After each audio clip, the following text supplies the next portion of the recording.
Lewis? Is it your nerves? Is that the problem? It's probably my diet. It could be both. Let's see. Something's going on there. Why can I not see that? I think we're live, but let me just double check. No one say anything offensive, Lewis. Let's see here. I see no bits coming in. Although I see a big fat there we go. You got some? Yeah. I got nothing. Are you sure? Well, I see. I can only do the boom once. So I see the Hodgman. I don't see you. You see Hodgman. There we go. Oh, come on. There it is. That took forever. I don't know why it took so long.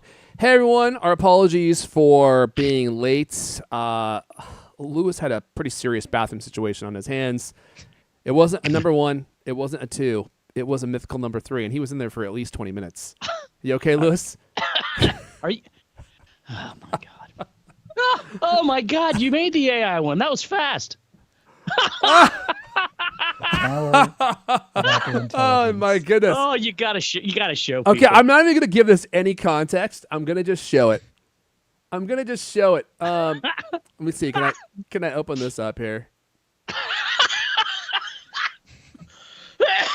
Who says Apple Intelligence isn't worth anything? It won't let me. Oh, wait. Here. Let's try this instead. I'm going to just go to browser mode, and it'll show you the beautiful creation that Griffin just made. All you Italians and Germans and French, are you sad that you aren't getting this wonderful feature? This might look at the side of that pickle. First of all, it's like not even complete. You see that? It has like it looks like it's disappearing because Marty McFly hasn't gotten his mom to not fall in love with him yet. It's like slowly disappearing from the side. The eyes aren't looking quite straight. That looks that's accurate. That is accurate. Yeah. The flipper psychotic fingers, though. The flipper fingers are weird. Oh God, I didn't even notice that until I believe that's also accurate. I don't know if you've ever seen his hands on camera, but that checks out. There's too much hair, though. Oh my God, these things are hilarious. Of All course, right. I run a picture of me through it, and it makes me look like a freaking 95-year-old completely bald man. And that was a picture where I actually had like hair. You look like you should have had your eyes closed, laying in a casket in that suit. God, yeah.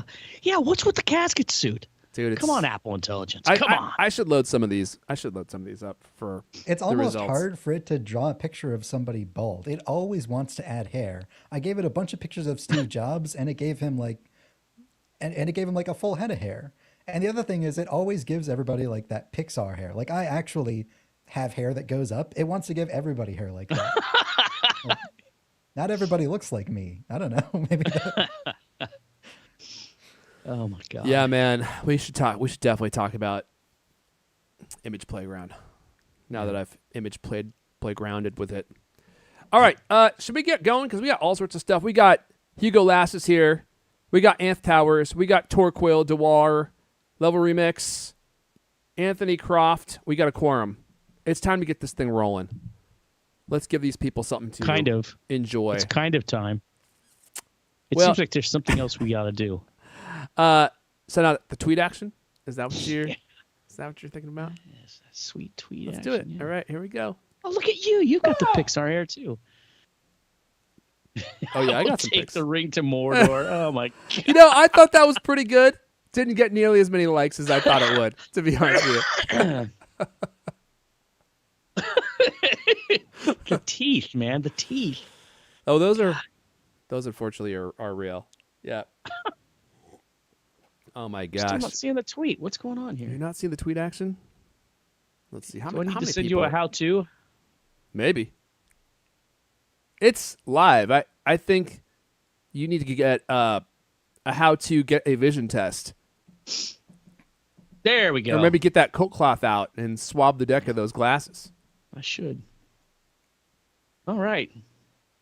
Here I go, trying to type. All right.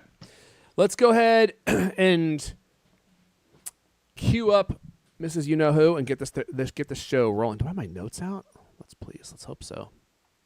Oh, you know what? Before we do that, I got to load up our sponsors. I completely forgot. Got to do that. All right. You guys ready? Chat, are you ready? Hold on to your derrieres. Let's cue up Mrs. You-Know-Who. Oh, Mrs. D. My dears. Mrs. D. Did someone say derriere? Oh, no, here we go. I had my hands on El Caney's bear derriere last night.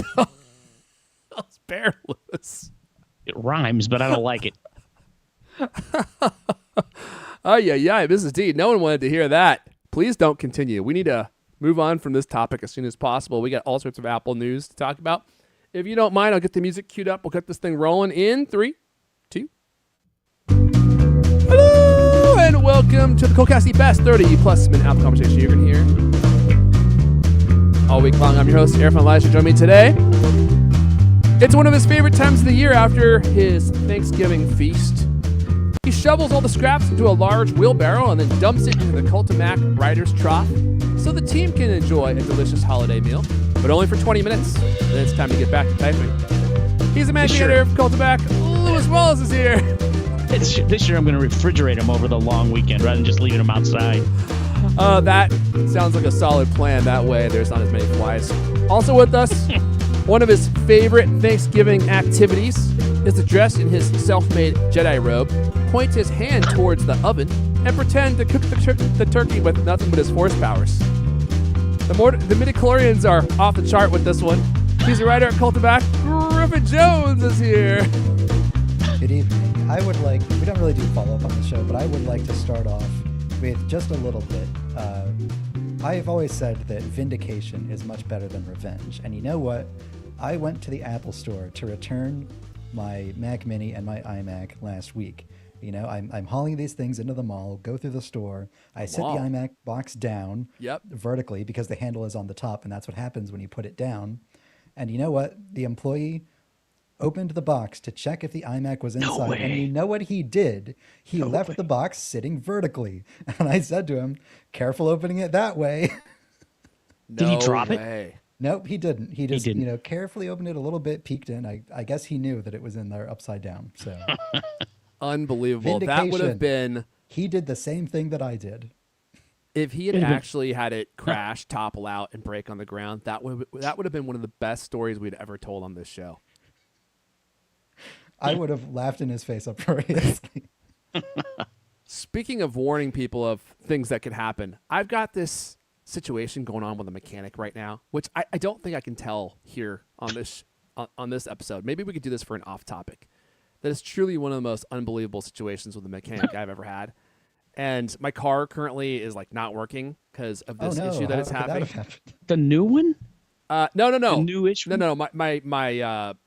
The car that I purchased, the Subaru, is actually so far okay. Oh, okay. But take that back. it's my other car that had a problem previously that was repaired by this shop, and I was like, I got to tell this story either on this show or we'll save it for an off topic because we definitely need to put out a new off topic. What's that? Yeah, right. Exactly.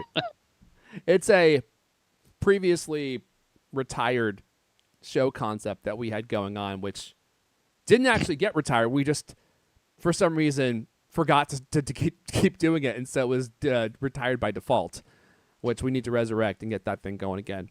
So I think we maybe should do that in a near future episode. Hopefully, it resolves the way I'm hoping and praying it's going to resolve, because otherwise, I'm going to have to sue these people. That's how serious it's become. This shop made one of the biggest blunders I've ever seen. And they're trying to weasel their way out of it, I think. And so I was going to tell the story, but never mind. I don't even know why I'm talking about it here. There's absolutely no point. This is an Apple podcast. This is not what you're all here to listen to. Well, maybe some of you, actually. Actually, maybe a majority of you. Should we just call it an Apple podcast, but then never talk about Apple? Just talk about other stuff that we want to talk about? No, we wouldn't do that to you. We got all sorts of great stories this week. What's on the docket? iPhone 17 Air could be Apple's slimmest iPhone ever. We got new intel. We've got some updates on what's coming next for AirTags 2. A hidden feature Apple didn't tell us about, which is actually pretty cool in the new MacBook Pros. we're going to talk about Apple Intelligence and Image Playground. I think we've all played around with it to humorous effect. And we could talk about how we feel about it so far. And then it looks like an actual, honest-to-goodness Apple television might be back on the menu, fellas. Why? Well, we'll talk more about it. We'll see if we have time towards the end of the show. Happy gobble gobble to everyone in the U.S. Actually, you know what is next? I guess I should save that for next Wednesday because our next episode will actually be our official Thanksgiving episode, even though we'll be recording it before Thanksgiving. So before we continue, let me go ahead and give a huge thank you to Notion for supporting this episode. Let me bring up my browser mode here. Boom. Mini boom. You all know that there's no shortage of helpful AI tools out there, but using them and switching back and forth between them and yet another digital tool can be so annoying. Instead, you can simplify your workflow with Notion. It just becomes one tool that you can use for everything, and you won't have to be switching back and forth between your writing tool and your AI gen tool.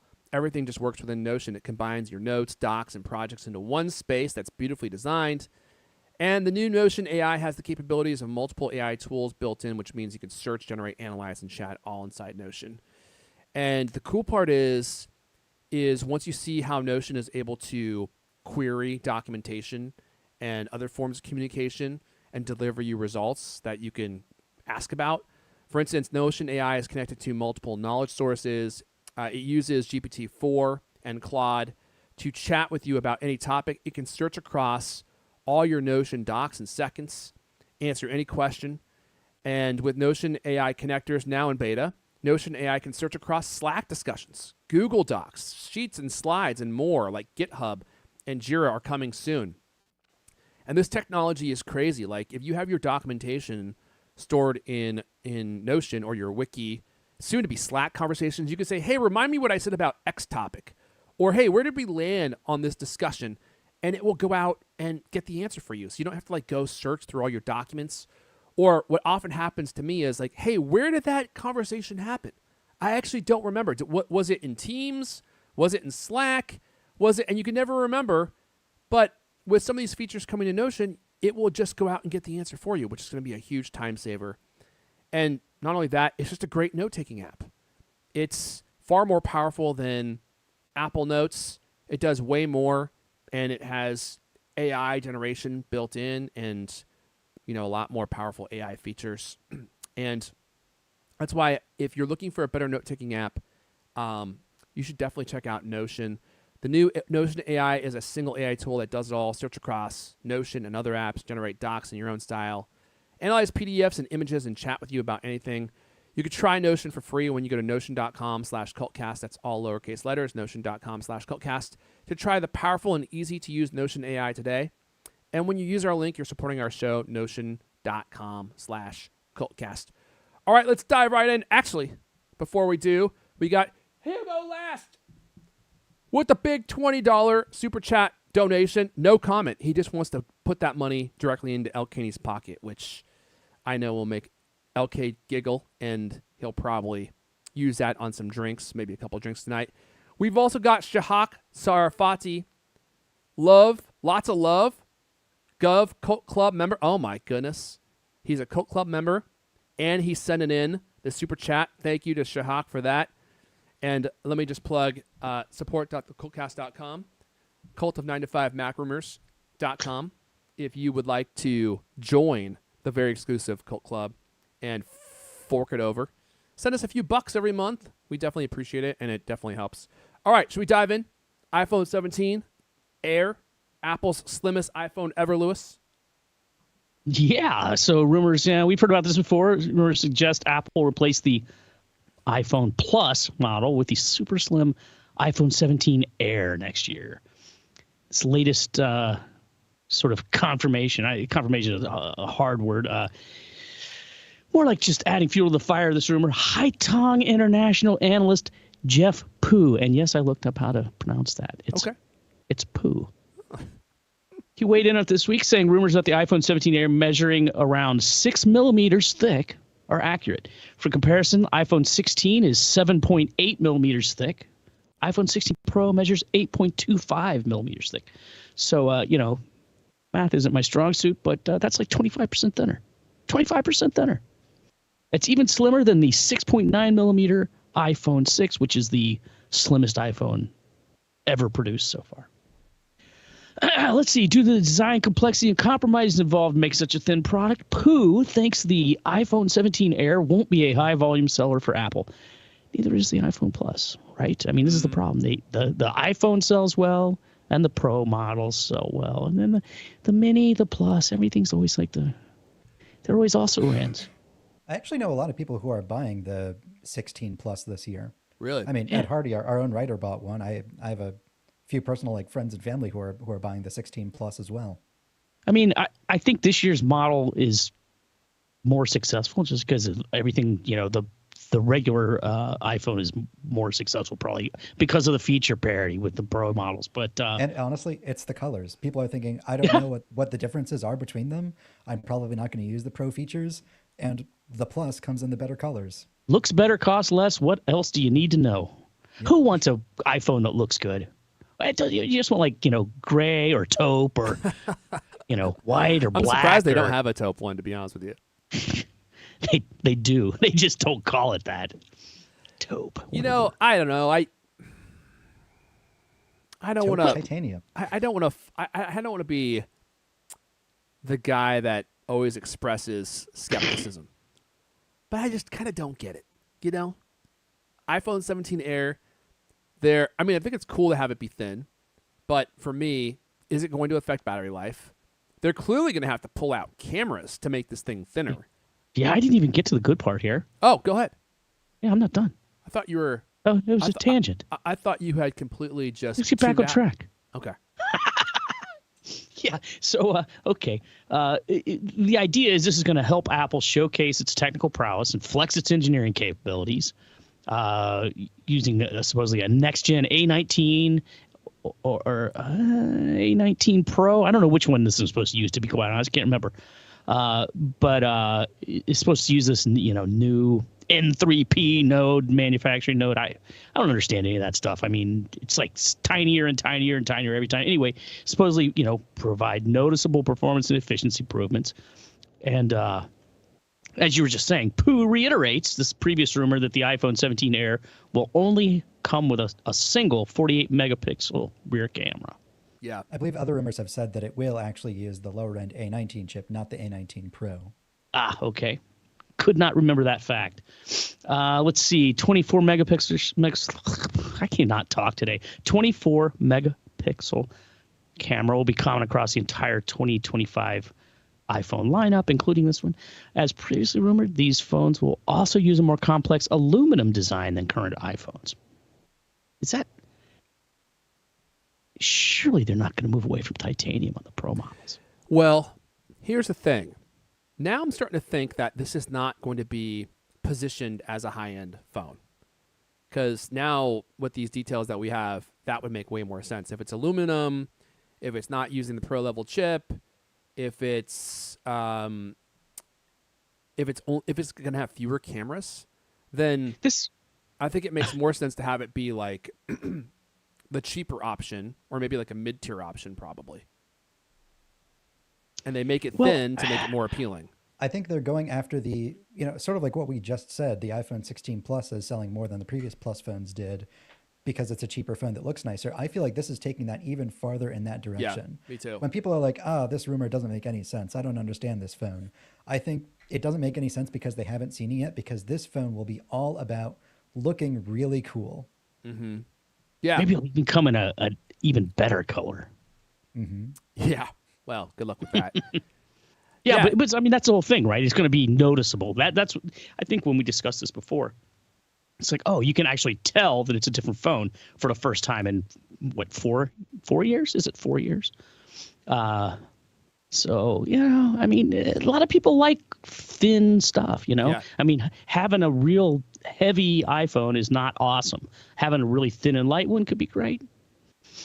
Yeah, I don't know. When the MacBook Air was new, it didn't really fit in between the MacBook and the MacBook Pro. It was like you pay more for a worse computer that's small and light. And then when, after the MacBook sort of got long in the teeth, it was the 12-inch MacBook that was the same thing. It was sort of in the middle, but it was more expensive, but it was really cool looking. And I think this one is actually going to be, successful, whereas some of those earlier Macs weren't, because it's an iPhone and people want a cool looking iPhone. And what if they made it like completely portless? Wouldn't that be weird? Only powers up or juices up wirelessly. No This would be the fun to buttons. experiment with that on, for sure. I mean, it could just be the ultimate thin nothing but a piece of glass. The Steve Jobs vision, right? It is interesting, and the more we talk about this, the more I feel like I don't mean this in a bad way, but it almost feels like a gimmick to get people to buy a stripped down phone with a higher profit margin. So they make it super thin, and they market it as being super thin. They're gonna pack it full of lower end tech, remove some of the cameras, but hey, it's really thin and light, which I think that alone would appeal to a lot of people.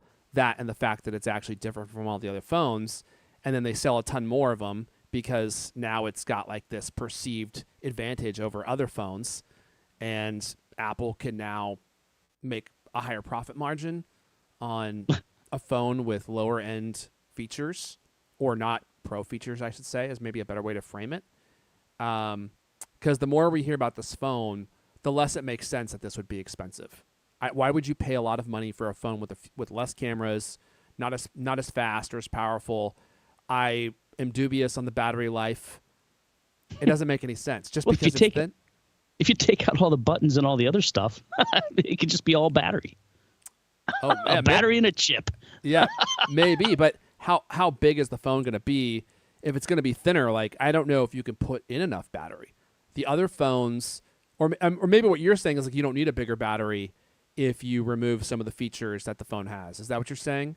And so it still gets good battery life? Or it's just that there's more room because there's fewer yeah, okay. components. Who knows? Yeah. I mean, I think if this all proves true and they release it and it's called an iPhone Air, I mean, I think they're just going to pitch it as, wow, the first real evolution in iPhone design, of course they're going to say the thinnest iPhone ever, Yeah. You can just imagine all the numbers, 25% thinner than any iPhone ever made. I mean, they're trying to make something compelling, right? Something that's more compelling than the Mini and the Plus have been. And also, what a coincidence, also costs more, right? The other thing that kind of worries me about this phone is being so thin is its ability to not bend when you sit on it. I keep my phone in my back pocket a lot. In fact, I pretty much exclusively keep it in my back pocket. The phones are so big now, like where else are you going to keep it? And having a phone be this thin, I kind of wonder once you press your big old butt cheeks against it on a car seat or something, is it not gonna bend? It seems like you kind of need some meat in there to kind of keep it stiff. They probably will tell you don't put this in your back pocket. Yeah, it's thinner than. You can't fit your phone in your front pocket. I exclusively keep my phone in my front pocket, and I never have a problem. Feels weird. And I'm kind of short, so like I don't have giant pockets. Well, that tells me I don't like the front pocket. Everything I need to know about the kind of pants you wear, Griffin. I've never seen you below, I would say, mid-chest, but I know now that you buy your jeans from Costco. I know that. I don't wear jeans. You wear slacks only? Yeah, pretty much exclusively. I have one pair of jeans that I wear once a year, and that Are you kidding me? You wear slacks full time? Well, yeah, they're more comfortable. Wow. Oh my god. So then you get the pockets at because in the jeans, like the pockets are on the front, but on the slacks, the pockets are like on the side, which I actually think makes them more roomy. So you can fit more in there. Okay. I wouldn't say that I notice a huge difference. So Griffin is just always dressed to the nines. Look at him. I mean, he's got a dress shirt on now. What we didn't know is that he also has dress pants on, and he just wears them full time. He's just always dressed up. We hope. I am shocked by this. I wear jeans just about every single day of the year. I mean, every once in a while I have to go to a funeral or a wedding. I wear jeans to weddings, Louis. I wear nice jeans. I figure, why do I need to wear slacks? You should move to California. It's an outmoded leg covering. Slacks. Jeans are so stiff. Jeans are so stiff. Oh, I don't like jeans. Not after you wear them for, a couple sessions. Let me ask you this, and I'm almost scared to ask you this question, Griffin. Okay. Pleats or no pleats? No pleats. I'm not trying to look like I'm wearing it like half a suit. Okay. I just wear gray pants as normal pants. I mean, do you remember when pleats were a thing? I mean, talk about one of the most absurd design innovations ever imagined. I mean, I got a great idea. Let's fold parts of the front of the pants in on themselves, but only at the top. And it'll make it, really fun to iron because now you've got like this strange top fold and you'll have like this fake pocket on the front of your pants that people are going to just go crazy over. It's really going to be a popular fashion feature. And that feature lasted probably like 10 years. I did not see this tangent coming. Pleats, Lewis, pleats. In the 90s. They're probably invented in like the, 1800s or something. I guarantee you this was a British innovation. It had to have been. It's so absurd. It had to come from the UK. I mean, I will also say that before I wore these slacks, I typically wore like corduroys, like sort of slim-fitting corduroys. Did your corduroys have pleats? Problem with those either. No, they didn't have pleats. Okay, well, my corduroys did have pleats. I mean, they were everywhere. You could not escape pleats in the 90s. This is a bad memory. Did you like jean corduroys or dress pant corduroys? What's the difference? What are jean corduroys? Hey. Those like jorts but corduroys. Oh wow! So maybe this was the 70s and 80s. You don't remember corduroy jeans? Levi's made cords all the time. Oh, so those are the corduroys with the really thin ridges, right? Like not the big fat chunky ones. Okay, yeah, I had some of those. Yeah, I wouldn't have called them jean corduroys. That sounds like what that sounds like what I had. To be fair. Okay, not the pleats. Okay, hold on a second. This is really wide. I think it's called a wide swale corduroy. This is why you're the best editor in the biz. You actually know the name for the thickness of the actual corduroy rows. A wide swale. I had some of those too. The widest swales you could get, to be honest with you. Baggy. We gotta know. This comes from Dread D in the channel, in the chat. What kind of shoes you wear every day? Are they dress shoes, Griffin? Are you wearing dress shoes right now? I'm not wearing any shoes right now because I don't leave the house on 6 out of the 7 days of the week. Are you pairing when you leave the house? Do you have socks with sandals on over them? What's going on with the foot situation? I have a universal shoe that I can wear with basically any outfit that are LL Bean leather slip-on shoes. And they're black and shiny, aren't they? They used to be shiny. They're very old and they get quite muddy, so they're no longer shiny. I just love that Griffin has a pair of universal they're shoes. like leather shoes, leather. Because that just sounds like Griffin. He's like he thought this through, and he was like, I need a pair of shoes that are going to look good with a wide swale or a thin, or my slacks, and it's got to work in every situation, and that's what he went for. Can you imagine if he's ordering on the LL Bean, he's talking to the chapter. So I'm just wondering, are these shoes? Would you consider these universal? Look, I can take my dogs out and I can run through a creek if I have to, and then I can hose them down, get in the car, and go to a wedding with the same shoes. I love this conversation. I don't even want to move on, but I feel like maybe we should. Pretty far afield from Apple. Okay, well, although it's similar to Steve Jobs, just the one turtleneck. I mean, that's right. What are you gonna do? Griffin is exactly like Steve Jobs. That's what I've learned here today. I mean, he does have the one shirt. Well, multiple versions. I mean, he's got more of that shirt, but it's just all the same shirt. You open up his closet, and it's just like that shirt. He's got like 20 of them. All right. Anything else to say about the iPhone 17 before we move on, Lewis? We got other stuff to talk about here. It's wide whale, not swale. It's wide whale? Okay. You've been demoted. Thanks. Thank God. To apprentice editor. All right, let's talk about AirTags then. It's funny. I bought a bunch of AirTags on sale, and I've probably deployed 3 of them. I have like a whole pack of AirTags that I've never even used. They're just sitting in the unused You're kidding. AirTags. I've got them on everything. You do? Yeah. Like what? I just can't figure out what to use them for. Come on, But man. you know I got. exactly where they are. That much is true, yeah. I tossed one in my truck just in case it ever gets stolen here in this cesspool. I have of thought a about city. doing that, actually. I've got one in my darts bag. Yep. I've got one on my cat. Got one on every set of keys I have. Yeah. You know, I I've got got one some in on my my keys. passport. On your passport? Yeah. You ever have that feeling you're getting ready to go on a trip? You're like, oh, crap, where's my passport? Oh, dude. Very nice to be able to look that up with the thing. That is worth $29 right there. I always feel bad with the cats with like an AirTag on the collar because like the AirTags are small, but they're very big and round to like go on a And small radioactive. cat neck. Let's strap a radioactive. I think the cat's going to be fine. I don't think you care about the cat. I mean, I've got That's the problem. AirPods in my ears practically 24/7, so what's the diff? I don't know. I guess that is a good point. I need to figure out what to do with the rest of my AirTags. Anyway, it looks like new ones are coming out. And this is coming straight from Flurman over at Bloomberg. AirTag 2 might feature a more tamper-proof design. Actually, let me bring up my notes where there's actually like the good stuff in here.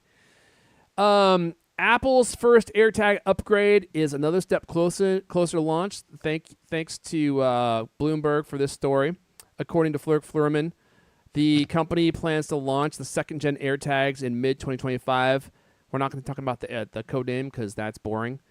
But it will look the same, but have increased range. That actually is super useful, and improved privacy features, which I don't know. Maybe that may not be as useful as it sounds. That's one of the things I actually don't like about AirTags is I feel like a lot of people want to use them to find things that have been stolen, and they're probably going to make that harder to do because of all the privacy features they have built in. But we'll see.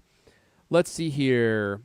The internal changes will make it difficult to remove the AirTags speaker, which I didn't even know you could do that.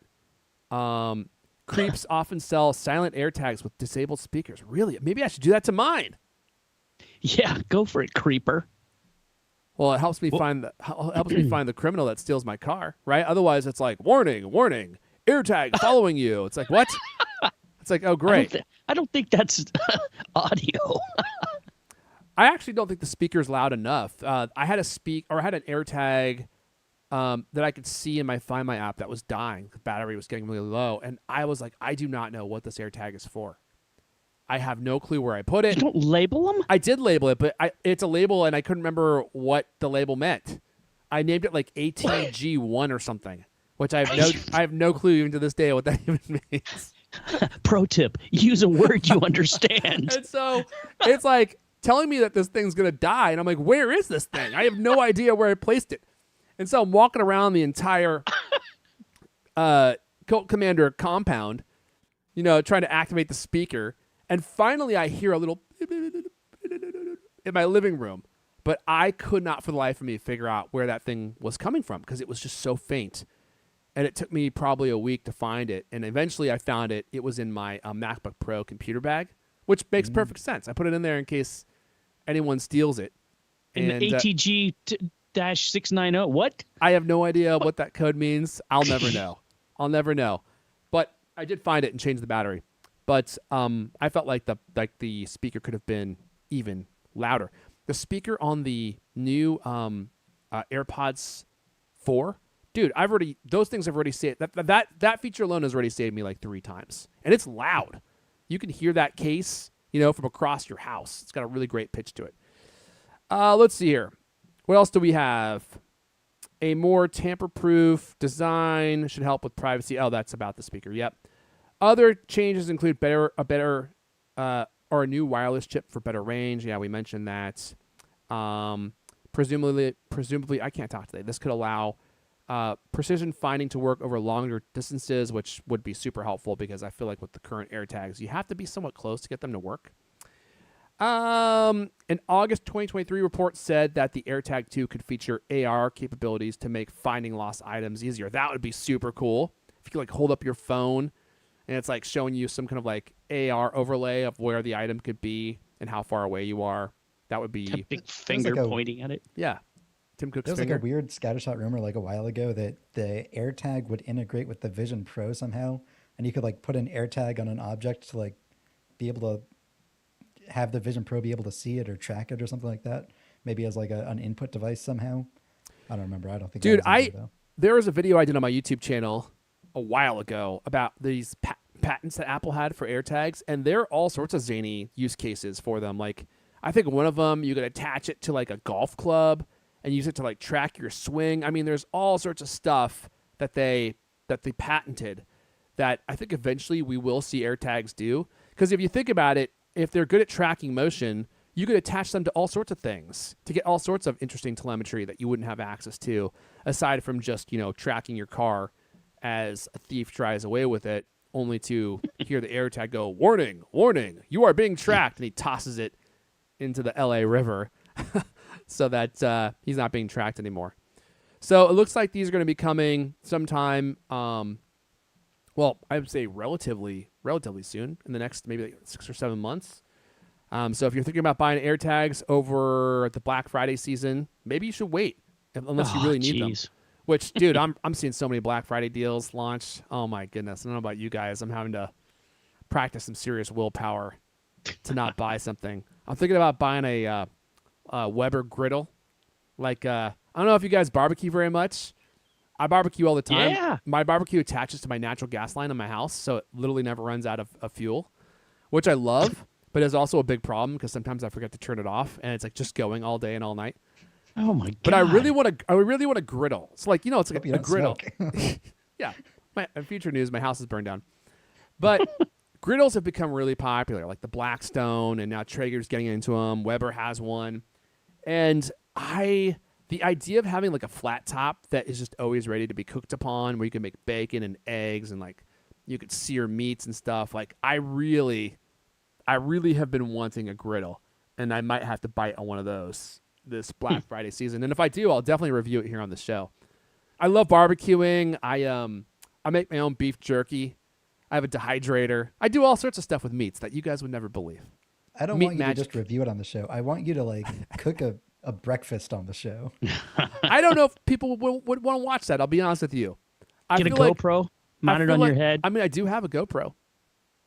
I There feel we like go. maybe they would want to just hear the experience afterwards, because griddles are one of those things that, although they're popular, they're not nearly as popular or as ubiquitous as like just a regular barbecue. And they're just making them fancier and nicer. And I don't know. I feel like there's all sorts of like cooking use cases that you could do on a griddle that you would never be able to do on a barbecue or like a pellet grill or something.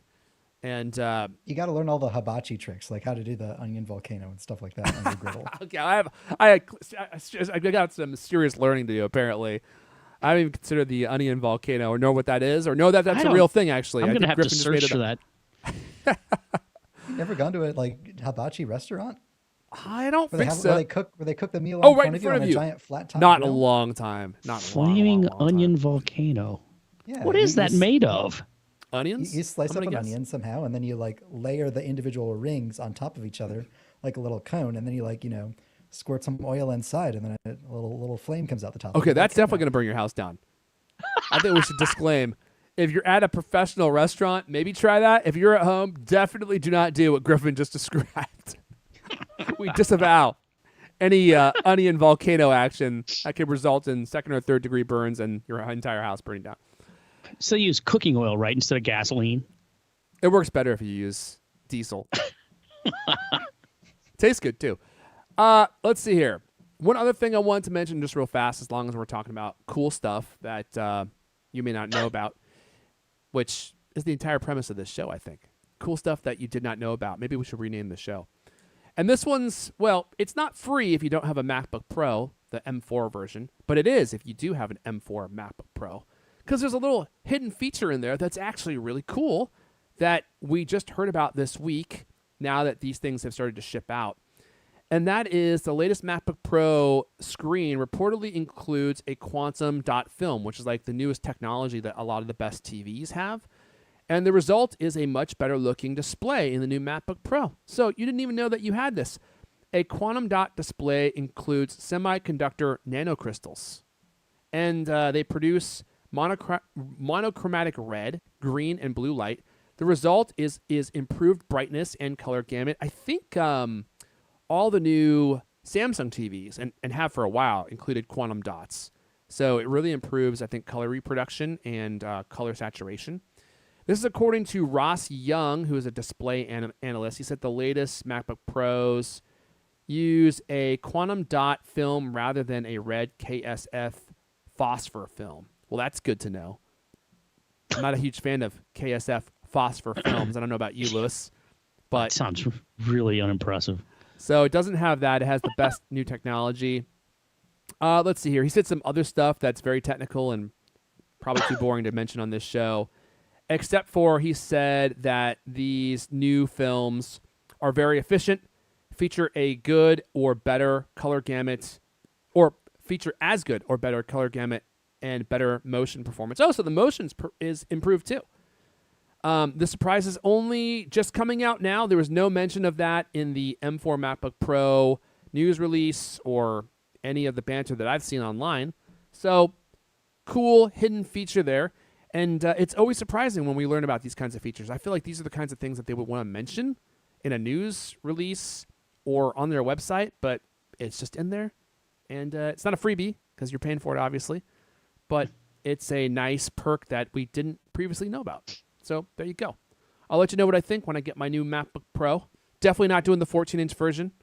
I've completely abandoned that in lieu of getting the 16-inch, even though it's going to be way heavier. But from all the benchmarking that I've seen, you know, this one factor says it all.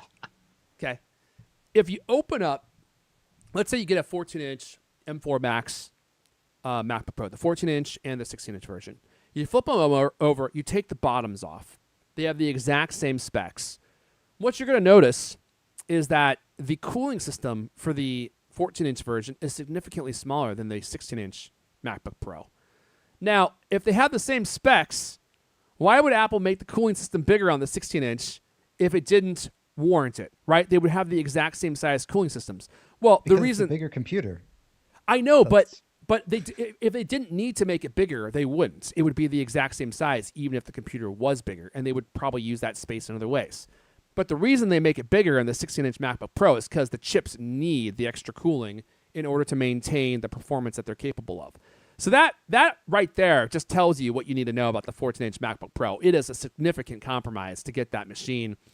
And from the benchmark results that I've seen so far, which there's not nearly as much of as there were for the M3 Max MacBook Pro for some reason, the 14-inch is going to be, and it has been, significantly hobbled because of its inability to cool the components that are in its interior. And so I don't even know that I would get an M4 Max 14-inch MacBook Pro because of the overheating that I've seen and the throttling that I've seen, and that's exactly what I was hoping it wouldn't do. So if you want pure power and if you want the best that Apple has, you got to go 16-inch. I hate to tell you. I guess my question to you is, when do you plan on buying this computer? Because in the United States, at least, there may soon be an incoming tariff on imported Chinese products of 25%. Are you going to buy soon? Or what I'm waiting for is the availability of a Apple discount. That's the only reason why I'm waiting. So I have to wait until the new year because that's when the discount becomes available. Otherwise, I would have already bought it. What's that? That's rolling the dice, waiting until 2025. I know. Watch me wait and then find out that the tariffs are so high. I can't get it until January 21st. Yeah, right. It negates the actual discount. I'm like, it's going to be like, great. But one last thing I wanted to mention, I need to do a little bit more research on this, but from what I saw in the benchmark tests that I've seen so far, is the M3 Max 16-inch MacBook Pro or 14-inch. Wait, sorry. Let me back up. The M3 Max 16-inch MacBook Pro outperforms the 14-inch M4 Max MacBook Pro because of the overheating issues. Now, I will caveat with, I don't know if that's conclusive across the board or in what ways. The M3 Max 16-inch version is a better performer, but I have seen some bench results that indicate that. So I'll keep following that and update you all if you care to know this information as I discover more. But it just goes to show the 14-inch, even though it's portable, is a major compromise design-wise and performance-wise because of its size. All right, let's move on. I've been talking long enough. Shall we give it over to the Grifter to talk about, oh, you're going to try and make this case. All right. Oh, wait, before you do that, though, real quick, I do want to thank our sponsor. Let me pull this up. 1Password for supporting this episode. Do I have this brought up? Oh, thank goodness I do. And we're still in browser mode. So, let me say thanks to 1Password for supporting this episode. Lewis, just imagine. There you go. I can tell you're in imagination mode now. I'm deep in thought. Imagine. His eyes are blinking so rapidly. He's deep in REM. No one imagines this kind of stuff better than Lewis. Your company's security like the quad of a college campus. There are nice brick paths between the buildings. Those are the company-owned devices, IT-approved apps, and managed employee identities. Oh, Griffin is closing his eyes too. They're both fully immersed. And then there are the paths people actually use, the shortcuts worn through the grass that are the actual straightest line from point A to point B. Those are unmanaged devices, Lewis. Shadow IT apps and non-employee identities like contractors. Most security tools only work on those happy brick paths, but a lot of the security problems take place on the shortcuts. 1Password Extended Access Management is the first security solution that brings all these unmanaged devices, apps, and identities under your control. And I know you're all about control, Lewis. It ensures that every user credential is strong and protected. Every device is known and healthy, and every app is visible. 1Password Extended Access Management solves the problems traditional IAM and MDM can't. It's security for the way we work today, and now it's generally available to companies with Okta and Microsoft Entra, and in beta for Google Workspace customers. Check it out at onepassword.com/cultcast. That is onepassword.com/cultcast. And thanks to 1Password for supporting this episode. Okay. Shall we talk about why Apple should start selling Mac Mini SSD storage upgrades? Actually, I think this is a great idea. I don't think it's ever going to happen, Griffin. Not a chance, but we can dream. Well, as we'll cover in the story, Apple might not have to, even though they should.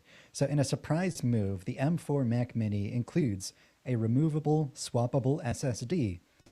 Apple really should give customers the option to buy high-capacity versions of these as storage upgrade for the Mac Mini, the best computer in the world, even if Apple has to sell them at their ludicrously high prices. So this is another surprise. Apple made no mention that the storage on the Mac Mini is easily removable, which probably means Apple won't be selling these as upgrades, but they should.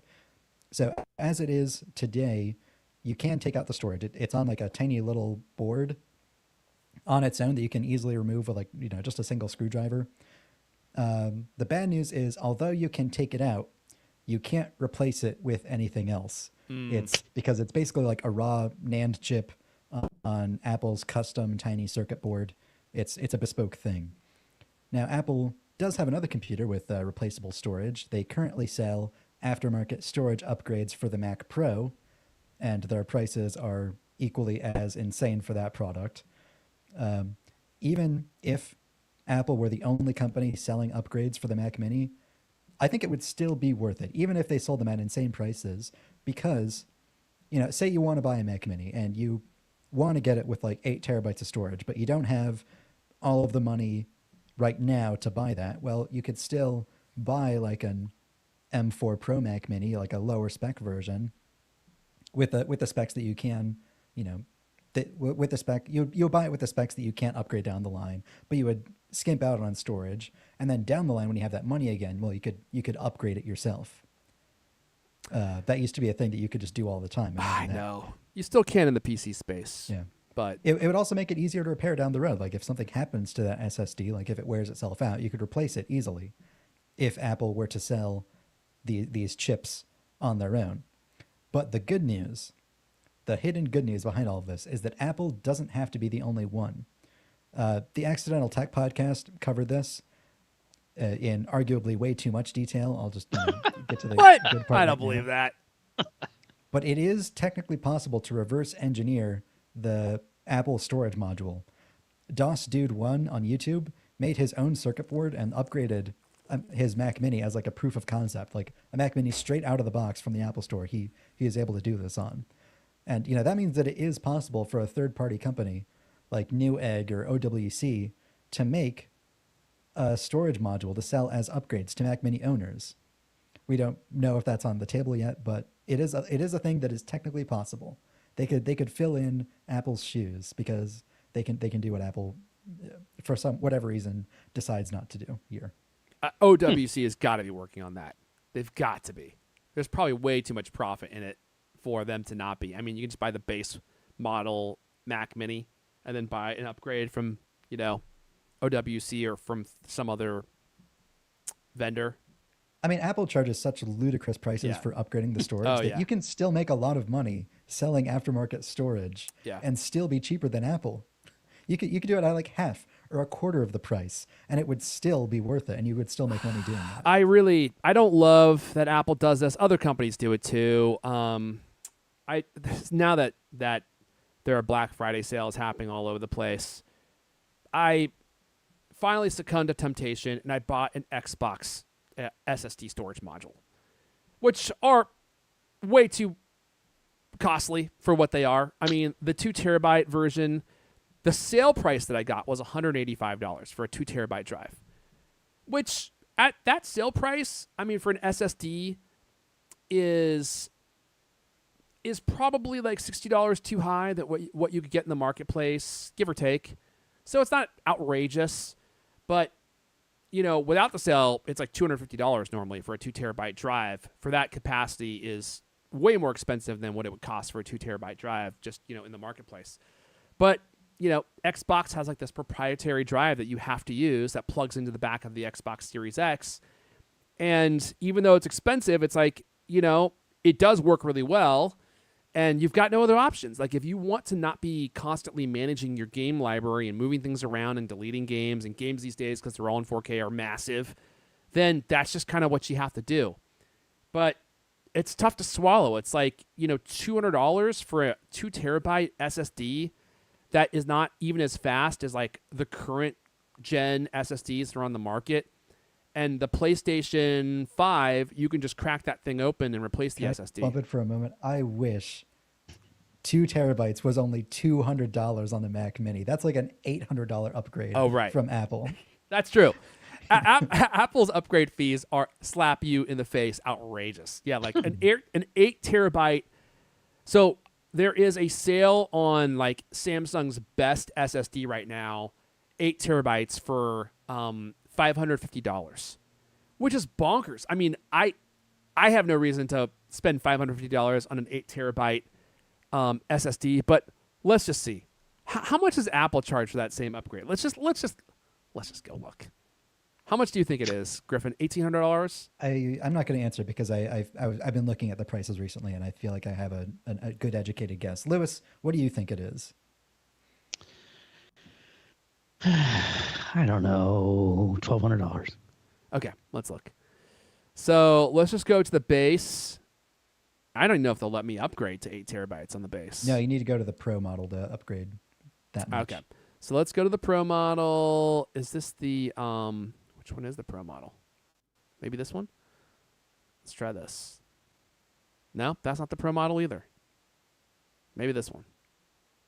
There we go. Nope, that's not the Pro model either. Oh, there's an icon. There's the Pro model. Okay, so the Pro model, the Pro base model, $1,400, comes with 24 gigabytes of memory, 512 gigabytes of SSD storage, and if you want 8 terabytes, $2,400. Oh my God, that's off by 100%. Just absolute gravy going right into TC's pocket. $2,400. And the Samsung, I think it's a 990 Pro SSD, for $550 for 8 terabytes, and they're still making profit on that thing. It's not like they're losing money on it. So Apple, I mean, think about the scale at which Apple buys these. They have got to be making like $2,000 profit on this upgrade. I mean, not to mention that they are not including the 512 gigabyte module they're swapping that out for an 8 gigabyte. So like really they're only giving you, or 8 terabyte. They're really only giving you 7.5 terabytes of extra storage for $2,400, man. That is the TC gravy train right there. How many of those do you suppose they sell? I doubt very many. I mean, who needs because that they're much so storage? expensive. Yeah. Well, I mean, probably not very many people. I would say a lot of people would love to have that much storage. In fact, I think everyone would have this much storage if it weren't $2,400. If they charged you $500 to go from 512 to 8 terabytes, like I would make that trade almost every time. Storage is one of those things that you could just never get enough of. Yeah, here's my pitch to Apple. If you make the upgrades cheaper, more people will buy them. Well, I mean, Then you I'm make sure more that money. they've run the numbers and then they know that. Yeah. But when they do like the profit analysis, they probably make more from the few people who are willing to spend $2,400 than they would from the mass amount of people that they would have to lower the price to such a degree that maybe they would actually end up making less. I don't know. I'm sure TC has a spreadsheet somewhere with numbers 10 decimals or 10 numbers past the decimal point that he's tracking on like cost and profit and all this stuff. But anyway, all right. I've completely lost my place. What should we talk about next? Does anyone have any ideas? Should we talk about Image Playground? What are you, gherking me around? Let's do it. Let's talk about Apple's Image Playground because I think we all actually played around with it so that we have some real world experience. Oh my I've God. definitely got some opinions on it now that we've used it. What do you think, Griffin? Okay, so this was a piece that ran, I believe 2 weekends ago, and I actually got a lot of negative pushback on my video and article. People saying, "Oh, you were so negative. Why are you poo-pooing this so much? You clearly didn't do your research." Like, okay, it's like 2,000 words and it's like a 12-minute video on YouTube. Clearly, I did my research. I don't know what that guy's on about. But like, a lot of people didn't like how negative I was about these features, and to that I would say, tell me where I was wrong. So I messed around with Image Playground, Genmoji, Visual Intelligence, all of the ChatGPT updates and Siri writing tools. There'll be a link in the video description. We're going to talk about them here a little bit more. But really, what I took away from Image Playground is, wow, this is what it was like using Diffusion B on my Mac 2 years ago. The images are really just low visual quality. They're really low resolution. They're like a 1024 by 1024 square. Kind of not very good picture quality there. Like they have all the hallmarks of like the beginning of like the free AI image web tools from like 2 years ago, because like they're blurry, things just like mix into each other weirdly. They're terrible at just like duplicating legs. Like we've been playing around with it in like the Cult of Mac Slack the last few days, and I think yesterday Ed or Lewis tried to make a picture of like a camel in the desert. You know, because it's hump day, camel, whatever. Mm-hmm. And it gave it like 3 back legs and 1 front leg and 2 necks. Like, it was just horrifying. Like, yeah, it's like Island of Dr. Moreau. That was a great movie, by the way. But with a smiley face, you know? It's like, happy freak. all of these abominations are smiley and happy to be there. Oh, it's great having 2 heads. I can eat 2 bowls of gravy at the same time. You know what this feels like to me? It feels like Photo Booth. Remember Photo Booth? Mm-hmm. Where it was, for those of you who are not of age, this fun app. In fact, does it still exist on Mac? It does. Okay. It does, yeah. Where it's like you can get in front of it and it has filters and it will make your face contorted, and you know, it's fun to use with your kids for about 10 minutes. I think Steve Jobs demoed it at Macworld one year. And you're like, this is really cool. And then you never use it again. Because there's really just no having a webcam use. on your computer was an actual cool thing, and like that was the feature itself. Like Photo Booth was a cool way to play around with it, and it had like these image effects. And you're right. I mean, having played around with Image Playground particularly, I mean, it's an interesting start, and it's kind of fun to play around with it. But I was disappointed by how limited it is and like the types of images it's able to create. I will say the user experience, like the way that you create images, is another masterpiece by Apple's team of absolute brilliant UI and UX people. I mean, it's just so easy to use that it makes AI image generation accessible to people who would never otherwise touch it, because it's been very esoteric. And how you interact with these generative AI image systems is super convoluted. Like you have to go into Discord and then type a prompt. I mean, it's like no regular person is ever going to do this stuff. So I think that is the big win, and I think this technology will get better. But like the quality of the images is kind of weird. It's just kind of limited in the type of images that it can create. Like this is the one it created of me, which I tweeted about. I mean, that kind of looks like me. It gave me a ginormous, super, way too curly fro, which, okay, I'm not that upset about that. But, like, the face, I'm like, that doesn't really look like me, in my opinion. That fro is way too fro-y.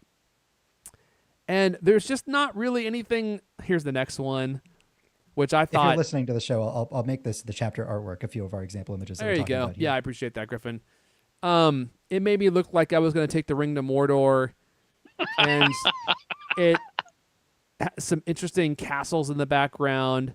So it's kind of like whimsical and fanciful. Did you press the fantasy button for that one? I think I probably did. Yeah, that's right. Like, there's a very limited amount of like buttons that you could press to create different kinds of imagery. And if you just give it a prompt and you're like, hey, show me, fending off lions at a carnival, like it can't do anything like that. It's not very generative. Like if you use Midjourney or Grok or something, you can give it full sentences, or Bing, and it will go and create a realistic image based upon the prompt that you gave. And like this doesn't let you really do prompt engineering. It's more like a drag and drop adventure. Well, it does have one escape hatch there, and that you can keep adding, like the little text box at the bottom. You can keep adding specific stuff to that. Like and if it may or may not add it. Yeah, that's true. It has like a limited like bandwidth of like how much input it can take.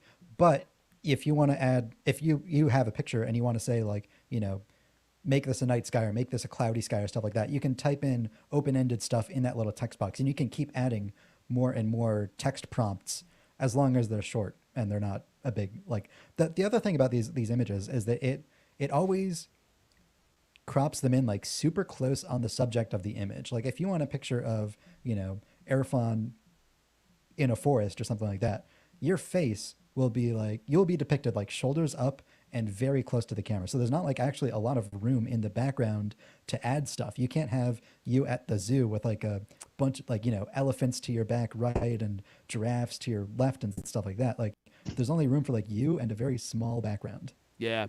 So like the utility here is just very limited. I don't really know what you're supposed to do with these images right now. That's why I compare it to Photo Booth, because I'm like, oh, okay, it's cool. Like it's fun to play around with, but what am I supposed to do with this? Like, there's not really very much you can do. I think it's more like memojis on steroids. Yeah. And I mean, they all have that sort of, I don't know how to describe it, sanitized, cartoonish, super happy. I mean, you don't get that like real sinister look that you can get from something on Midjourney. Dude, Midjourney is absolutely mind blowing. Like, you can tell Midjourney to create images with a specific film style in the style of a specific artist, and it's great at emulating different artists. I mean, its ability to do that is unparalleled from what I've seen. But even more than that, like its ability to create photorealistic images based off prompts is truly astounding. I mean, it will create something that looks like a photo from an era that you define with a specific look from a specific lens and film, and it looks like a photo. I mean, it's just unbelievable. The only thing it's not good at yet, and I kind of wonder if they do this on purpose, like it's a limitation that's been programmed in, is it's not good at recreating images of specific people. So if you're like, hey, give me an image of Tim Cook in a Parisian cafe in the 20s, the cafe is going to be spot on, his suit's going to be spot on, but the person is going to look like somebody pretending to be Tim Cook. It's not going to look like Tim Cook, and it should know what Tim Cook looks like. Yeah, I don't know. And I think they do that on purpose. The interesting thing about Image Playground, in contrast to that, is that you can feed it any image from your photo library. Yeah. Which I actually think is, I wish they removed that, because it's so easy. You can just like download a picture of Hitler and like to your photo library, and then just like add, oh yeah, I just like to generate an image based on this picture from my photo library, and there it'll just make a picture of Hitler. You can just make Hitlers if you want. Maybe or, like, people you know want in your life. maybe you want a youthful representation of Flark Sturman holding a pickle. There he is. Look at that giant. Look how happy he is about that pickle. Mm-hmm. He grew that on the Bloomberg rooftop garden, I believe. And that actually looks exactly Makes me laugh. like Mark Gurman, doesn't it? I mean, it looks I mean, the hair's off because he keeps his head You mean shaved. Mark Gherkin? That's what I said. Oh, okay. Mark German, yeah. Glurkman. It has his teeth a little wrong. Like he has a gap tooth for some reason. That Well, wasn't in the original picture. Have you but- ever seen Mark? The flipper hand. Yeah. I mean, have you ever seen Flark Gurkman up close? I think that might be. Yes. Have you? You've seen him in person? He was at that CultCast live thing back at WWDC in San No. Francisco. He The came one, to our- yeah, the one with the strippers and stuff. He was there. He showed up there. Yeah, in fact, he left before. He left before. I didn't see him in the same room with the strippers. I don't know if. I don't think he was one of them. Look, you're jogging my memory. From what I recall and from what I heard, he brought the strippers, Louis. They were his entourage. You guys have no idea. Gurkman likes to party. Big time. Big time.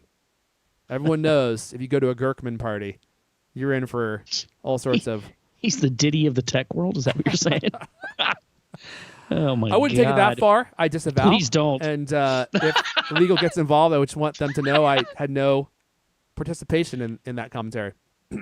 But that is interesting. So you could download. So maybe what I need to do is download a picture of Tim Cook into my phone and then use Image Playground. Yeah, then you can do whatever you want. But so the thing is, like, you can't even put. We were messing around with it today. You know, Ed from our team put in a thing of like Thor holding a football, right? Mm-hmm. And I tried that in Image Playground. It's sorry, can't do that. Like you cannot use any name, even like a cartoon character. You probably can't use Snuffy Smith, anything, you know. And it's, I mean, But that's you can download a picture. But and you then can just, like, download a have picture, put it generate in a your picture photos. based on it. Yeah, it's just weird. I'm going to try this right now. I'm going to download a picture, save to photos of TC. Let's try this in real time here. Sorry for those of you Here we listening. go. I've done it as well. Let's see. Image Playground. And let's Actually, here's the one I made of Craig Federighi. Craig Federighi Ugh! in a wearing a baseball cap in a baseball see, stadium. that actually looks like Craig. Looks like he's got Joker makeup on or something. He though. does look like he's searching for Batman. I have to give you that. And Let's here's see here. the aforementioned one I made How do I of add Steve people from Jobs. that? I got him to wear a turtleneck, but again, it gave him a full head of hair. Not really. Sheesh. It was like the iconic picture of him like holding up an iPhone or a MacBook Air or something like that. Like he didn't have hair in the picture. I don't know why it did that. Why is Tim Cook not my? Oh, here we go. Let's try again. Oh, there we go. There it showed up. Oh wait, no. Here's one I made of Airphone. Yeah, it looks just like me. I look like Screech too from bad. Saved by the Bells, dorkier cousin. It's weird. I mean, these things, like, they are much happier, you know, more family friendly kind of Pixar looking images, but they got their own creepy kind of Polar Express vacant eyes creepy factor to them. One feature that I really like in 18.2, I think my favorite Apple Intelligence feature is Genmoji. This is the feature where it like creates its own emoji. It's excellent. Even the ones based on people that you have in your photo library, like they kind of occasionally there's like one thing that it can't generate. Like I've tried repeatedly to get it to make me a trombone emoji. It just doesn't do it. It makes like these weird abominations against brass instruments. Like Really? one time it just That's made odd. a violin. I don't know. But like, you know, you want to make an ostrich emoji. Like you just type in ostrich and like there, it looks exactly like how Apple would draw an ostrich, or, you know, specific dog breeds. Like if you want a dog emoji, like for a pit bull, you can type that in, or, you know, Saint Bernard or Bernie's Bigfoot. own dog or stuff like that. I put Yeah. in Bigfoot and you know, sent it to my wife who's not on the beta. She got it. Looks fine on her phone. Yeah. I don't know Like- if does it work with. What happens if you send that to an Android person? I haven't tried that yet. It just Well, because they're not It's a technically sticker. emoji, it just sends it as a picture. So third-party apps can be updated to use it, like Apple Notes. You can use Genmoji just like regular notes in the middle of a note. Interestingly, Apple Mail also supports Genmoji because email is like a rich HTML markup format, so it just adds it in as an inline picture, just like you can add pictures to the middle of an email. But like Facebook, it won't work on that. It won't work in Slack. It works as like stickers, like in Snapchat, but that's because Snapchat is like an image-based thing. Here we Have go. fun. You look pleased. Here's Tim Cook eating a pickle. Look at him going at that. Look how excited he is about that He's pickle. eating it like an ear of corn. That's not how you eat a pickle. That's how TC does it. No, nobody eats a pickle like that. Yeah, well, he's way more advanced than you. He's probably thought through all the different eating pickle scenarios, and this is the one that was the most efficient. He is holding. I like how he has a whole bowl of yeah, pickles like, there. He's gonna please eat bring that me like entire 10 jar. pickles. That's his dinner. So actually, that doesn't look exactly like Tim Cook, but that's way closer than Midjourney would have got. Oh, I don't know about that, man. I've seen some really pretty accurate images of him generated Have you? by yeah. I'll have to play around with it. Midjourney used to be free, and now I think it's paid only. Yeah, well, Yeah. we have a paid account. We See? use it all the time on Cultimac. Oh man. Maybe you should look at the site once in a while. No, not all the time. Once in a while. I mean, sometimes it's impossible to come up with an image to put with a post. Yeah. So we label them as AI images. We would never if try to they're- pass it off as real, but Of course. And it's not like we're hiring artists to make our featured images anyways. Like nobody's losing a job over this, to be clear. yeah, right. That is No, if true. anything, it's improving journalism because like you could not pay to have a artist create a custom image for every single post. It's just not possible. It's not feasible. So like having AI, that's the perfect AI task. It's like I need a unique image for a YouTube thumbnail or for the header image of some kind of piece. We can't pay anyone, and that's AI is able to crank something out instantly. You can iterate as much as you want. You can prompt engineer to get exactly what you're looking for. And now you have a great image to go along with a story. It kind of seems like a win to me because no artist was ever going to do that work anyway. That's not the work Right. they want to be doing. Right. Like we did a post the other day on these people who are using it was like some kind of AT&T data breach or something, using this to somehow to track packages of Apple products getting delivered, iPhones. So like they know this iPhone's getting delivered to this address on this day, and they show up and take it immediately.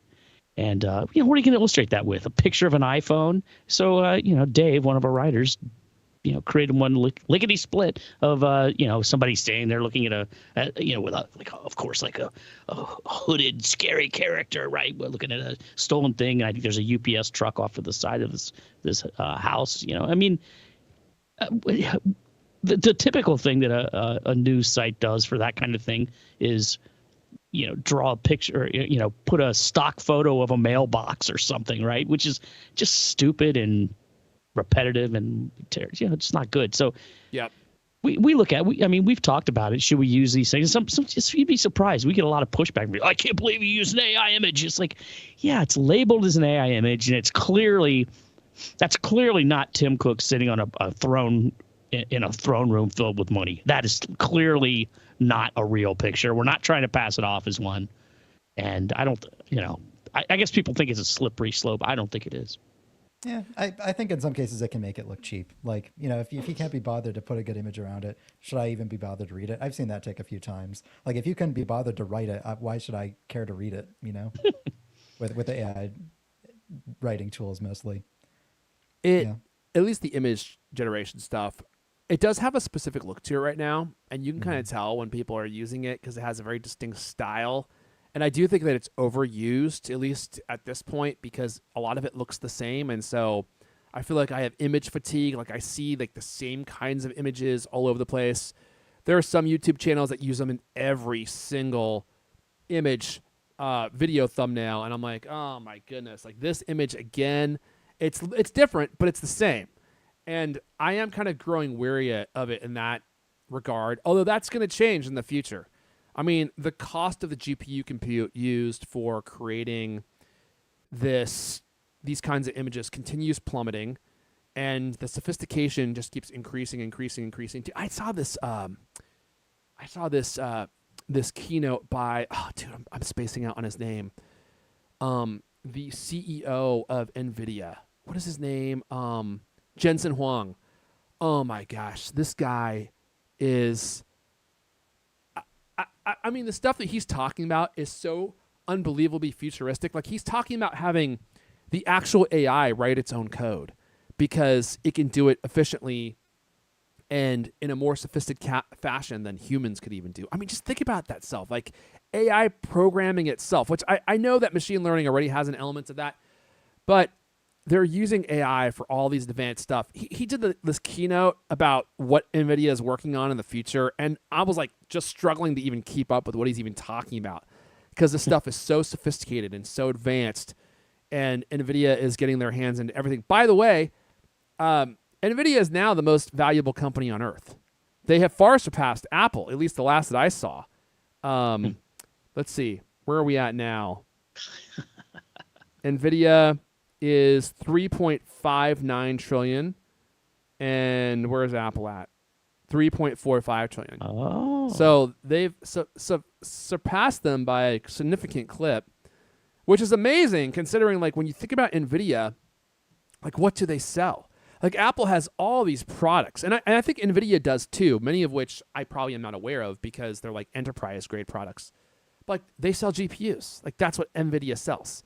And their videos or their GPUs are consumer products that people love, but now they're selling all this commercial-grade AI or machine learning equipment that companies are buying left and right or filling whole warehouses full of. And it's just amazing to think that they're selling enough of this stuff that now they have surpassed every company on earth in terms of value. And I don't see where it ends, to be honest with you. I mean, I guess maybe, well, I won't talk about how it ends because that could potentially be construed as political. But, you know, manufacturing could be affected. I'll put it that way. Like, Taiwan could be affected. Manufacturing can be affected. That would be where it ends potentially. But, like, if none of that changes, there's just no one doing what NVIDIA is doing. Not even close. And they're getting ready to release their brand new 5090 GPU, which I've heard the price is going to be absolutely insane. Like, GPUs used to cost like, $500 maybe. And this new one I hear is going to be like close to $2,000 just for the GPU. Just for the GPU. Like, it's going to be more expensive than an entire MacBook Pro computer just for the GPU. But the amount of absolute insane compute that this thing's going to be able to pump out, and the amount of like frame rate per second that you'll be able to get in like 4K gaming is going to be absolutely mind-blowing. Why am I talking about this here? I probably shouldn't, since no one really cares. Let's wrap up this topic and say that if you want to hear more about the other Apple Intelligence features that we couldn't get to talk about, visual intelligence, ChatGPT integration in Siri, and the writing tools and stuff, there'll be a link in the show notes where you can read my piece on that. I kind of like this two-headed giraffe in this story. Is that from Image Playground? Yeah. Dude, I love that. Put that on a T-shirt. I'd buy it. And I'm sure you just said a giraffe, right? Not a two-headed giraffe. It's a two-headed giraffe. No, I mean the prompt. Oh, yeah. Right. I did not say make a two-headed giraffe. Right. That's what's so crazy. It just does all these ridiculous things. So I don't know if we even mentioned this. This is available in iOS 18.2, which is available in public beta right now. So don't go looking for it on your phone if you're not updated to that. Right. Yeah. And have you got any idea? I mean, why in the world is the app called Playground and not Image Playground? Is it just because it won't fit in one line if you put the two words in? Have they done that before where they don't put the actual first name of the app in the name of the app? Yeah, lots of apps do that. You can have an abridged name to appear on the home screen, but then a full name elsewhere. Elsewhere in the system, it's called Image Playground. Huh. I don't remember seeing that except for, like on some of the ones where they don't put in like Apple Music maybe. I don't even remember. Well, they just call that Apple's apps are just called Mail, Settings, Safari. So they don't often run into that limit. But I don't remember them doing that with another thing like Image Playground. I don't know. It's just really, it seems weird as can be, but you're saying that you've seen it Let me before, see huh? if I can find another example of that on my phone. Oh yeah, I have another app called Camo Camera, which is the app that I use to use my iPhone as my webcam. But on the home screen, it just appears as Camo. And it's true that if you type in either, like I find every app in the world only by search at this point. Me too. Almost the home screen doesn't even really make any difference. Yep. But even if you type in IM to start with, it pulls up Image Flagrant as first. So, okay. While you're talking, I'm going to show my news creation, a vampire giraffe reading a newspaper. How many heads does it have? Only one. I actually think that looks pretty good. It's got no teeth. Well, it's not. Its mouth isn't open. Well, what? How do you know? It can't be a vampire with no fangs. Oh, I see what you're saying. It definitely should have some fangs, but the bats behind it are evocative of vampire, don't you think? Yeah, I suppose. Yeah, you're right. It doesn't really have any. That is disappointing. But I like the robe that it's wearing.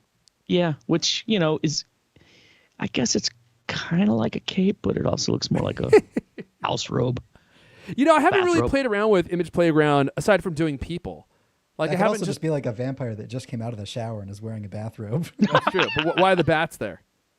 Let's see here. I don't remember seeing any vampire movie scenes where they're bathing. Tim Cook. I feel like it doesn't do people. It will describe. It will. No. It won't let you put in any proper name. No, it doesn't want to do any real person. It just wants to do fantasy stuff. All right, anyway, before we wrap up, I promised you guys I would talk about this story. And it seems as though we may have a return of the actual Apple television. I put a bunch of notes in here. I'll breeze through these as fast as I can. This is, again, from Glark Flurman over at Bloomberg. He has a story. Apple's Tim Cook has ways to cope with the looming Trump tariffs. Now, this is a story that goes on a meandering journey about all sorts of topics. But part of what it talks about is the new Apple TV. I'm going to just start reading from the article here. This past week, I reported, this is Flark talking, I reported details of the device, including its features, the hardware's look and feel, and how the operating system will work. He's talking about the in-home tablet that we talked about previously that will either be mounted to a wall or on a stand or something, that it will be like your home hub. That's what he's talking about. The product will run many of Apple's core apps like Safari, Notes, and Calendar, but the interface will be centered on a customizable home screen with iOS-like widgets and smart home controls. Like many other Apple products, the hardware will be available in silver and black. The device looks like a low-end iPad and will have a built-in battery, speakers, and a FaceTime camera oriented for a horizontal landscape view. I'm getting somewhere with this. Hold, stay with me. The Square device, which includes a roughly 6-inch screen, has sensors that let it change the interface depending on how far a user is from the screen. This actually sounds kind of cool. It will also have attachments for walls, plus a base with additional speakers, so it can be placed on a table, nightstand, or desk. Apple envisions customers using the device as an intercom with people FaceTiming each other from other rooms. They'll also be able to pull up home security footage, control their lights, and video conference with family while cooking in the kitchen. I actually think this sounds cool. And it will control music through the same home on HomePod speakers, throughout the home on HomePod speakers. The device will work with hundreds of HomeKit-compatible devices, a lineup that includes third-party light switches, fans, and other accessories, but the company doesn't plan to roll out a dedicated app store for the product, at least not yet. Given the lack of success with app marketplaces for the Vision Pro, Apple Watch, and Apple TV, that's not too surprising. If the product does catch on, it will help set the stage for more home devices. Apple is working on a high-end AI companion with a robotic arm and large display that could serve as a follow-up. The company could also put more resources in developing mobile robots, privacy-focused home cameras, and speakers. It may even revisit the idea of making an Apple-branded TV set something that it's evaluating. But if the first device fails, Apple may have to rethink its smart home ambitions once again. I actually think that the home control screen is a very interesting idea, something that I would actually be interested in using. And if you can move it from room to room and use it for like FaceTiming, controlling your house, as a portal into content, and you can actually move it and like adhere it to a wall somehow, that seems like something I would be interested in. But Mark's also talking about if this is successful, then Apple is considering another Apple TV. Now, like a television, like an actual television. Now, I think an Apple television makes a ton of sense. Apple could compete in like the higher end display market. The interface and the UI would all be Apple's. You just think about what Apple has done for cars with CarPlay. It's like that for TVs. TV operating systems are absolutely horrendous pieces of garbage. LG, I think, makes the best one, and even theirs isn't great. And Apple could come in with a TV that is actually usable. Even Roku. I mean, Roku is pretty good, but even Roku is like not as good as Apple TV. It's like the text-based version of the internet that used to exist on smartphones, and then Apple came in with the iPhone. I mean, that's the same situation that we're in here with televisions. I mean, Apple has the only good OS. Google OS for TV, not good, super buggy, crashes all the time. I have to use it on my Sony television. I don't love it. I have an Apple TV, though, so I get to bypass it. Apple TV is the absolute best, hands down. Smoothest, silkiest, best performance, the most intuitive. I mean, everything about it is just the best. Apple could do that with their own TV. The only question is it worth it for them? I think TVs are kind of a weird market for Apple to enter into. The profit margins don't seem to be very high. There's a lot of competition, and there doesn't seem to be an opportunity, even though everyone has at least one TV, or many people or most people have at least one, possibly more. It just doesn't seem like Apple would get the profit margins that they would need to actually build a TV. But if they entered in at the higher end and made a super beautiful display with the best screen technology, marked it up like crazy, and it included $12,000. Well, I don't know about that, but like, $3,000-$4,000, I think that people would buy it. I don't know if it would be worth it to Apple, but even though it's not for the competitors, it might not be a high margin area, but that wouldn't stop Apple. I mean, look at headphones. Headphones are a commodity. Apple enters in with $550 headphones, ludicrously overpriced, and people just buy them anyways because they're the Apple headphones. The same thing could happen to the TV. And I think we can end it on saying that, like, I can't wait to buy an Apple TV, plug an Apple TV into my Apple TV, open the Apple TV app, and watch Apple TV shows on my Apple TV. That's the dream right there. That's the future that we all want to live in. And what better way than with that to close the show? That's the best that it gets. It doesn't get any better than that. So we'll go ahead and say that's all the CultCast we have for you guys this week. I can't talk anyway. I lost my ability to talk like 45 minutes ago, which is a clear sign that I'm either having a stroke or we should just go ahead and wrap it up there. But if you want, you can come hang out in the very exclusive Cult Club. And not only do you get a place to hang out with Griffin one-on-one, because I have not been going there nearly as much as I should, but you get the warm, fuzzy feeling of knowing that you're supporting the future of the show, helping us just remain alive, keep the thing going, which, you know what, we appreciate. So thank you to all of you who have forked it over. You can come fork it over too at support.thecultcast.com. This has been the CultCast, the best 30-plus minute Apple conversation you're going to hear all week long. New episodes of CultCast come out every Thursday night. See, I told you. I want to thank everyone for listening, for hanging out live, and we'll see you guys next time. Plus, at any moment, my power could go out. All the windstorms we've been having here, it was out for almost a full day. Wow. And I hear there's gonna be another storm tonight, which I'm not looking forward to. You know what you miss when your power goes out? Electricity. Lots of things. Yeah. Electricity. You don't realize just how great it is until you don't have it. Lights went on at the darts bar last night. It's like, God, sheesh. Does it just evolve into pure play chaos? Darts in the dark. Huh? That no truer statement has been made on this show. You can't play darts in the dark. Although if you just throw a dart, see where Lots it of lands. screaming. All right, everyone. More than usual. Yeah, more than usual, exactly. I'm going to go ahead and just stop it there. That's it. Bye, y'all.